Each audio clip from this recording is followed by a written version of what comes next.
মুখ্যমন্ত্ৰী ডাঙৰীয়াই ৰাজহুৱাভাৱে উল্লেখ কৰিছে যে দিলৱাৰৰ দৰে মানুহবোৰক খতম কৰাৰ বাবে বিজেপি জন্ম হৈছে। আমি নতুন কথা এটা জানিলোঁ যে দুৰ্নীতিৰ বিৰুদ্ধে প্ৰতিবাদ কৰা সাংবাদিকক খতম কৰাৰ বাবে বিজেপি দলৰ জন্ম হৈছে। দিলৱাৰ হতক খতম কৰিবলৈ কৰাটো তেওঁৰ উদ্দেশ্য। দিলৱাৰ হত মানে কাক বুজাইছে?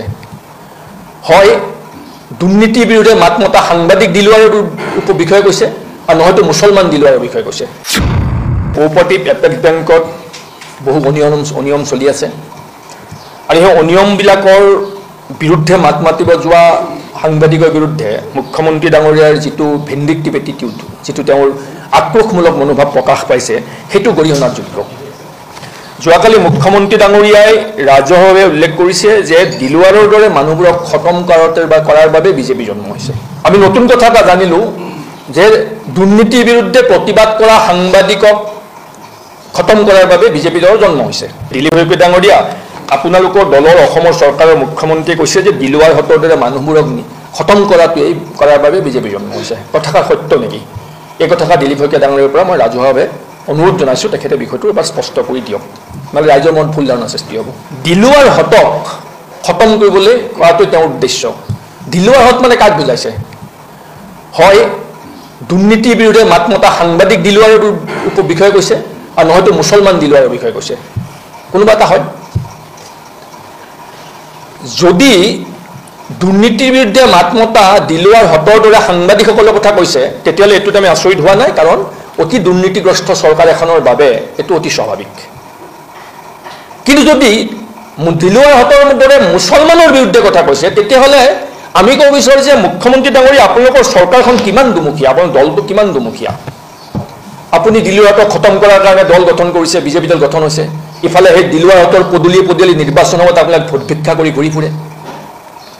দিলৱাৰ হতক খতম কৰিম বুলি আপোনালোকে সংকল্পৰ কথা দোহাৰিছে, কিন্তু আপোনালোকৰ দলৰ প্ৰধানমন্ত্ৰী নৰেন্দ্ৰ মোদীয়ে সেই দিলৱাৰ হতক ঈদৰ সময়ত হিতাধিকাৰী আঁচনি ঘোষণা কৰি তেওঁলোকক উপকৃত কৰাৰ বাবে আঁচনি ঘোষণা কৰিছে ভোটৰ আশাত। আপোনালোকৰ মুখ আৰু মুখাটো ধৰা বৰ টান হৈ পৰিছে। সাংবাদিকে যেতিয়া এপেক্স বেংকৰ প্ৰশ্ন কৰে, মুখ্যমন্ত্ৰী ডাঙৰীয়া আমি বৰ অস্থিৰ হৈ পৰা দেখা পাওঁ। এপেক্স বেংকত দুৰ্নীতি এটা হৈছে, অনিয়ম হৈছিল, সেই প্ৰশ্নটোৱে কৰি আছে। মুখ্যমন্ত্ৰীৰ দায়িত্ব দুৰ্নীতিটো হৈছিল বা হোৱা নাই বা আমি তদন্ত কৰিম, উত্তৰটো তেনে হোৱা উচিত। ৰাজহুৱা অভিযোগৰ আধাৰত কোনোবাই যদি প্ৰশ্ন কৰে তাত দুৰ্নীতি হৈছে, সেইটোৰ ওপৰত মুখ্যমন্ত্ৰীয়ে অস্থিৰ হৈ পৰাৰ কাৰণটো কি? তেওঁ বৰ অস্থিৰ আচৰণ দেখুৱাই আছে। এতিয়া চাওক আপোনালোকে, মুখ্যমন্ত্ৰীয়ে কৈছে যে এপেক্স বেংকত বহুত উন্নয়ন হৈছে, সেইবোৰ কথা দিলৱাৰ হতে দেখা নাপায়। ভাল কথা, এপেক্স বেংকত উন্নয়ন হৈছে, তাৰ বাবে আমি ধন্যবাদ জনাইছোঁ এপেক্স বেংক পৰিয়ালক। একে সময়তে এপেক্স বেংকত লুণ্ঠনো চলিছে, সেই কথাষাৰ ওলাই কৰিলেতো নহ'ব। বিকাশ হৈছে, লুণ্ঠনো হৈছে, দুইটা কথা সমানে চৰ্চা হ'ব। আপোনালোকৰ ভাল কৰাখিনি যদি প্ৰশংসা কৰোঁ, বেয়া কৰাখিনিও সমালোচনা কৰিম, সেই অধিকাৰ আমাৰ আছে, জনসাধাৰণৰ আছে। আপোনালোকে সকলোৱে জানে, মই দোহাৰিছোঁ যে ৰাজেশ বাজাজ নামৰ এজন ব্যক্তিয়ে কেছ ক্ৰেডিট লোন লৈছিল 15 কোটি টকাৰ 2019-20 চনত। তেওঁৰ ফাৰ্মখনৰ নাম আছিল মেছাৰ্ছ নৰ্থ ইষ্ট প্লেণ্টেশ্যন, আৰু এই ফাৰ্মখনক board of director special meeting পাতি সেই 15 কোটি টকাৰ চেংচন দিছিল। আৰু সেই সময়ত যিমান দূৰ সম্ভৱ মই তদন্ত কৰিবলৈ আপোনালোকক আহ্বান জনাইছোঁ যে সেই সময়ত অধ্যক্ষ কোন আছিল, সাংবাদিকসকলে তদন্ত কৰি উলিয়াই লওক। পৰৱৰ্তী সময়ত ছাবচিকুৱেণ্টলি সেই পৰিমাণটো 30 কোটিলৈকে ইনক্ৰিজ কৰা হৈছিল, অৰ্থাৎ ৰাজেশ বাজাজে কেছ ক্ৰেডিটত 30 কোটি টকা বেংকৰ পৰা লৈছিল। সিমানলৈ ঠিকে আছে। তাৰ পাছত ৰিজাৰ্ভ বেংকে বেন বুলি ঘোষণা কৰা ডিমাণ্ড বিল পাৰ্চেছ ছিষ্টেমত ৰাজেশ বাজাজে দিছপুৰ ব্ৰাঞ্চৰ পৰা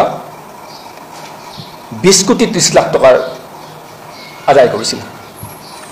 আৰু সেই ৰাজেশ বাজাজে 20 কোটি 30 লাখ টকা ল'বৰ বাবে যিখন আবেদন দিছিল দিছপুৰ ব্ৰাঞ্চৰ মেনেজিং ডাইৰেক্টৰ এপেক্স বেংকলৈ পঠাইছিল দিছপুৰ ব্ৰাঞ্চৰ জৰিয়তে এইখন চিঠি। এই চিঠিখনত তেওঁ বিশেষ ব্যৱস্থা ল'বলৈ MD অনুৰোধ জনাইছিল। আৰু এই চিঠিখনৰ ওপৰত সৰু নোট এটা আছে, নোটটোত লিখা আছে branch manager BM Dispur branch, please do the needful. তাৰমানে টকাটো তেওঁক দিবলৈ গৈছে, যিটো ব্যৱস্থা ৰিজাৰ্ভ বেংকে বেন কৰি থৈছে। 2015 চনত প্ৰবেবলি 2015 চনৰ পৰা ৰিজাৰ্ভ বেংকে এখন চাৰ্কুলাৰ দি এই ব্যৱস্থাটো বন্ধ কৰি থৈছে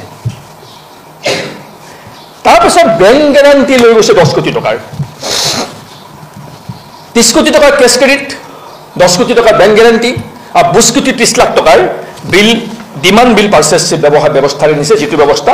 ৰিজাৰ্ভ বেংকে বেন কৰি থৈছে মুঠ 60 কোটি 30 লাখ টকা ৰাজেশ বাজাজে লৈ গৈছে এতিয়া এই 60 কোটি 30 লাখ টকা ৰাজেশ বাজাজ নামৰ ব্যৱসায়ী এজনে আত্মহত্যা কৰাটো গুৰুত্বপূৰ্ণ বিষয় নে কোনোবা দিলুৱাহতে এই দুৰ্নীতিৰ প্ৰশ্ন কৰাটো গুৰুত্বপূৰ্ণ বিষয় আমি যদি প্ৰশ্ন কৰি আছো ৰাজহুৱা অনুষ্ঠান এটা চৰকাৰী অনুষ্ঠান অনিয়ম হৈছে বুলি শুনিছো এটা ৰেসপন্সিবল পলিটিক্যাল পাৰ্টি হিচাপে আমাৰ দায়িত্ব আছে চৰকাৰক প্ৰশ্ন কৰাৰ গতিকে সেই দায়িত্বৰ আধাৰত আমি চৰকাৰক প্ৰশ্ন কৰিছো এটা মনে প্ৰশ্ন কৰাটো অপৰাধ হৈছে নে ৰাজেশ বাজাজে 60 কোটি 30 লাখ টকা আত্মহত্যা কৰাটো অপৰাধ হৈছে এই বিষয়টো মুখ্যমন্ত্ৰীক স্পষ্ট কৰি দিবলৈ আমি আহ্বান জনাইছো আমি কোৱা নাই যে এটো দুৰ্নীতি হৈছে দুৰ্নীতিৰ অভিযোগ আহিছে এটা সৰকাৰৰ দায়িত্ব এটো দুৰ্নীতি হয় নে নহয় প্ৰমাণ কৰাৰ দায়িত্ব সৰকাৰৰ মাজতে দেখিলে এপেক্স বেংকৰ অধ্যক্ষজনে ক'লে যে তেওঁ 3 গৰাকী 4 গৰাকী সাংবাদিকৰ নাম ক'লে সাংবাদিক কেজনক মই তদন্ত কৰিবলৈ মাতিছো